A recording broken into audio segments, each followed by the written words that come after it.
Hello, welcome or welcome back. Today I'm reading Here the Whole Time by Victor Martins, like usual, except now it is day 2. Enjoy. Today is a Saturday. I usually love Saturdays. I get to sleep in and watch 3 movies in a row, and my mom always bakes a cake. Every Saturday is like that, and the tradition has never been broken. I like traditions, especially the ones that involve cake. And yet, I don't wake up excited today. I didn't sleep well and spent the whole night thinking about how much easier it would be if my life were just Freaky Friday. My mom and I would swap bodies and she'd have to deal with Caio. I'd sit still there and watch, smiling and painting. We'd stay in each other's bodies for 15 days, and when Caio left, the spell would wear off. I leave my absurd fantasies behind and decide to get out of bed. It's early, 6 in the morning. I look in the mirror and notice that I'm still inside my own body. Too bad. This story would be much better if I'd magically switched bodies with my mom. I walk out of the room and get a glass of water, and when I pass by the living room, there he is. Caio is asleep on the couch, and it's almost ridiculous how good looking he is. I've never seen anyone who could look so beautiful even while sleeping. Not in real life, anyway. I've always thought the whole peaceful sleep thing, the thing where your chest moves up and down calmly in unison with your breathing, only happened in movies. In real life, people sleep with an elbow touching the back of their necks, one sock half off, then drool leaking down their pillows. Caio can't be real. I think the whole 7 minutes have passed, and here I stand watching him sleep. 7 minutes. I need help. Seriously. Water, Felipe, water! I tell myself, trying to focus on the actual reason that got me out of the bedroom. I walk to the kitchen, trying not to make a noise, but of course it all goes wrong, because I'm as delicate as a mammoth. I open the closet without realizing my strength, and 2 pans fall to the floor. In the quiet morning, it sounds more like 200. I kneel down and clean the mess I just made, and suddenly I feel a presence in the kitchen. For a second, I believe it might be the ghost of my dead grandma, who has now decided would be a good time to tell me meaning of life or give me advice about how to become emotionally stable. But of course, it's not her, though I do miss you, Grandma. It's Caio. Need help? He asks, looking at me with the face of someone who's just been awoken by a clatter of 200 crashing pans on the floor. No, no, it's okay. I lie, because it's not okay. I'm crouching in my beige pajamas, and I'm pretty sure my butt crack is showing. Big time. And those are all the words we exchanged that morning. We go through the silent ritual where I pour a glass of water and offer it to him with a nod. He accepts it with a grunt that doesn't quite become an actual word, and we just stand there, drinking water, staring into nothingness without saying anything. Kaio stretches his back between sips, a lovely sight, I have to say. And I'm sure he woke up with a backache. It's impossible to sleep on the couch and wake up happy. Sleeping on a wet cardboard box would be more comfortable. I think about starting a conversation and asking if he slept okay, but I quickly give up. The silence is nearly unbearable now, and he puts his glass in the sink and leaves. I let out a sigh of relief. The rest of the morning goes by slowly and torturously. After I woke him up, Kyle didn't go back to sleep. He sits on the couch and picks up his book. I pace back and forth, trying to casually make it clear that I'm available, totally not doing anything. Like 200% free as a bird. But he's so focused on reading that I give up. I go back to my room and watch YouTube tutorials for things I'll never make. Today it's artisanal candles, ceramic bowls, and soaps. I can't quite explain it, but the time I spend on the internet somehow feels less like a waste when I'm learning something new. Weekends always go by pretty quickly, but after lunch, it feels like I've been living in the same day for 45 years. My mom is painting in the kitchen, and I find myself alone with Kaio in the living room. It's cold outside, but of course I'm sweating. I'm sitting on the floor because it feels like the kind thing to do. Our floral couch was Kaio's bed last night, and I don't want him to feel like I'm not respecting his space. My laptop is on my lap, and I'm adding movies that I'll never watch to my watch list. Kaio's still sitting on the couch, still reading The Fellowship of the Ring. In the last few hours, I've come up with a theory. I believe Kaio is already done reading the book, but he keeps reading the final chapters over and over, so he won't have to talk to me. I know that sounds neurotic, but this time I'm serious. It just happened. I was debating whether it was worth adding Legally Blonde 2 to my watch list. An easy call because I absolutely love the first Legally Blonde, and bad sequels to good movies are even more. I look over at Caio quickly as I clicked add to list, and I caught him turning back a few pages in the book. He's rereading pages. Also, he doesn't have to close the book and feel obligated to talk to me. I'm officially the worst host in the world. It's cake day, my mom calls and walks into the living room, practically shouting with excitement. But we're out of eggs and flour. I need butter too. I'm craving grapes. She's calling out the items as she writes down one by one on a piece of paper. Who wants to go to the supermarket for me? I'll go, Kaio and I say at the same time. Great, you can go together, my mom says with a smile, handing the money and the grocery list to me. The supermarket is 2 blocks from our building. It's a quick walk that I'm used to doing almost every day, but walking there with Kaio by my side is a completely different experience. When I'm with him, people glance our way, and I don't know if they're reacting to how gorgeous he is or how fat I am, or both. I wonder what it would be like to walk down the street holding hands with someone, just walking side by side, fingers interlaced with Kaio's while bumping into each other. A little, because I can't walk in a straight line to save my life. I think about how amazing it would be to walk into the store with his hand in mine, smiling at each other as if we were Justin and Brittany arriving at the American Music Awards in 2001 wearing denim from head to toe. The whole store looking at us thinking we're the best couple of all time. But that's never going to happen. Especially if we take into account the fact that we live in a town where no one would approve of 2 boys walking hand in hand to the grocery store. The fact that Kaio won't even talk to me. I think we should split the list, I say suddenly, without any context, because I have the social skills of a cheese grater. Huh?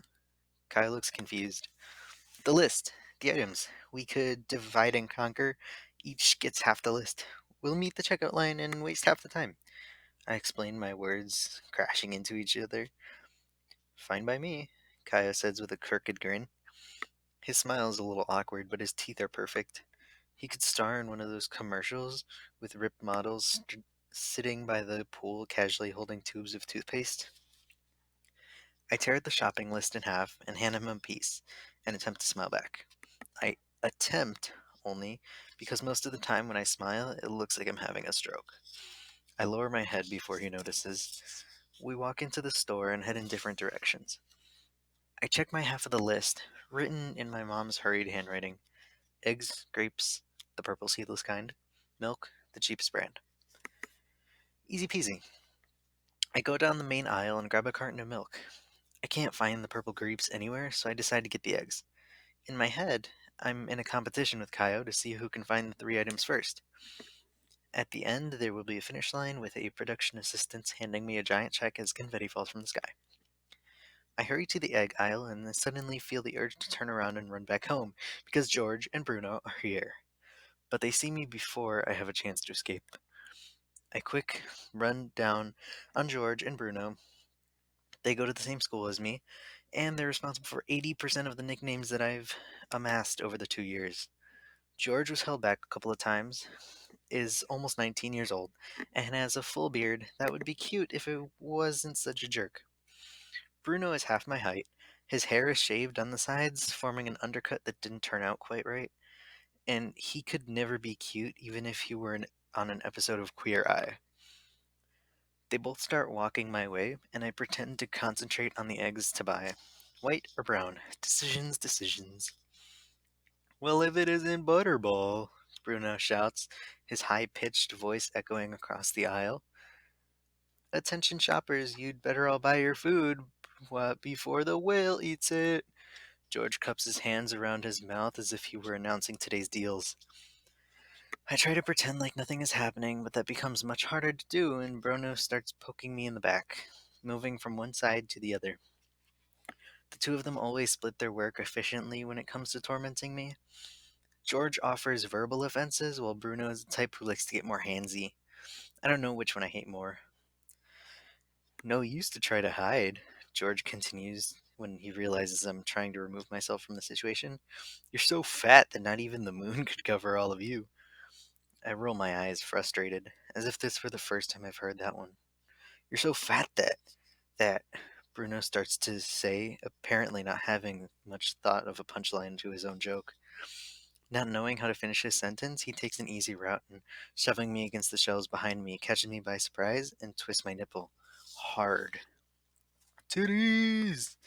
He says, almost in a whisper, in a sadistic tone of someone who's never had this much fun. I try to defend myself by covering my chest, but I end up dropping the grocery basket I'm holding, and when I bend down to pick it up, I'm almost certain I can hear Bruno calling me a fat ass. I'll never understand how someone half my size can manage to make me feel so small. The two of them seem satisfied by the fun they've had at my expense and walk down the aisle as if nothing happened. I grab a carton of eggs at random, put it in the basket, and run out of there. When Caio arrives with his 3 items, I'm desperate to get home. Can we leave now, please? I say, trying hard to sound calm and polite. I pick the line that seems shortest, and we count each second that goes by. I'm so mad I feel like I'm about to explode. We get to the register, I pay for the groceries, and I walk out of the supermarket trying to forget what just happened. I hurry back home, and Caio has no trouble keeping up with me. I need to get back as quickly as I can. I don't want to cry in front of him, but my eyes are already tearing up, and I'm so angry that I can feel my face turn red. Caio must notice because he asks if everything is all right, and I can tell that he really means it when he asks. Couldn't find the grapes, I say, hoping this answer will satisfy him. Caio doesn't say anything else. When we get home, my mom is ready to start baking the cake. She seems a little frustrated when I throw the shopping bags on the table, come up with some excuse for not having found the grapes that she wanted, and announce that I'm going to my room. It's funny how she can tell when I'm being dramatic and when I really need to be alone. I'll let you know when the cake is ready, she said, stroking my head. I leave her in the kitchen with Caio. When I lock my bedroom door, the parts of my body that Bruno shoved in the shelves are still burning. I'm angry at him and George for treating me the way they did. I'm angry at myself for letting it happen. What happened at the supermarket wasn't anything new. This is my daily life. But at school, I'm always ready, always alert. It's as if my school uniform came with a shield because I know that when that bell rings, I'll go home and be all right. But when I go out to get groceries, I didn't have my shield. I wasn't ready. They caught me by surprise. I lie in bed and look at my comic book collection, wishing more than ever that I were a superhero. I take my superpower that would make me feel better. I want to create force fields so that no one can touch me when I don't want to be touched. I want the muscles of steel to break the noses of everyone who's ever hurt me. I want to be invisible so I can disappear and never come back. Hours go by and I don't even notice. I stare at the ceiling and try to distract myself. When I was a kid, the ceiling in my room was full of glow in the dark stars. At some point in my teenage years, I thought I was too big to have stickers on the ceiling and ripped them all off, but today I regret it. I want my stars back. I'd have something to focus on if my glowing stickers were still up there. My mind won't stop replaying the events at the supermarket.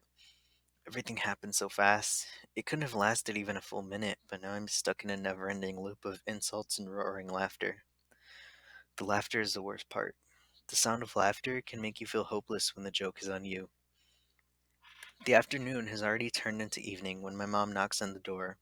She tries to turn the knob, but I locked it. Son, is everything all right? She asks softly from the other side. I want to be alone, Mom. I baked a cake. She tries to cheer me up. Usually those 4 words will do it. On a regular Saturday, it would be the best part of the day. Eating cake with my mom, watching any silly show on TV, it's usually enough to make me happy. But not today. I'll eat later. My voice is so low that I doubt she can hear it, but footsteps fade away before I turn on the bed and try and fall asleep. I wake up a few hours later, starving. It's still dark out. You know when you sleep outside your regular hours and wake up totally lost, not knowing what time it is, where you are, or what happened in the world in the meantime? Yeah, that. I check the alarm clock. It's 2 a.m. I drag myself out of the bed, trying to decide if I'm more in need of food or a shower, and leave the bedroom. The apartment is silent and the hallway smells of cake. I walk to the kitchen and I have a slice. It was carrot cake, in case you were wondering. I pass by the living room and Caio is asleep on the couch, but he looks different. If he was sleeping all cute and peaceful last night, tonight he looks exhausted. His body is contorted as if he were trying to get into an impossible yoga pose. Sleeping on that hard couch can't be good for anybody. There's a comfortable guest bed in my room, and I wish that I could just pick up Caio and carry him to it. But I can't do that because A, I'm not strong enough to carry him, and B, I'm not out of my mind. Still, I try to help as much as I can. I close the curtains so the sunlight won't wake him up in the morning. I fix his blanket, which was mostly almost on the floor. Before I head back to my room, I spot Caio's book on the coffee table. He spent the entire morning reading The Fellowship of the Ring, and the bookmark is still in the same spot, almost at the very end of the book. It's official. He's determined to reread the end of this book forever, just so he won't have to talk to me, and I can't let that happen. I run to my bookshelf, grab my copy of The Two Towers, and place it right next to Caio's book. My book is way more beat up than his. It's an old edition that my grandma gave to me, but I think it'll do the job. He might not want to talk to me, but he can at least know how the story continues. I go back to my room in silence, and this time I leave the door open. Well, that is the end of day 2, and whew, that was tough. Come back for day 3.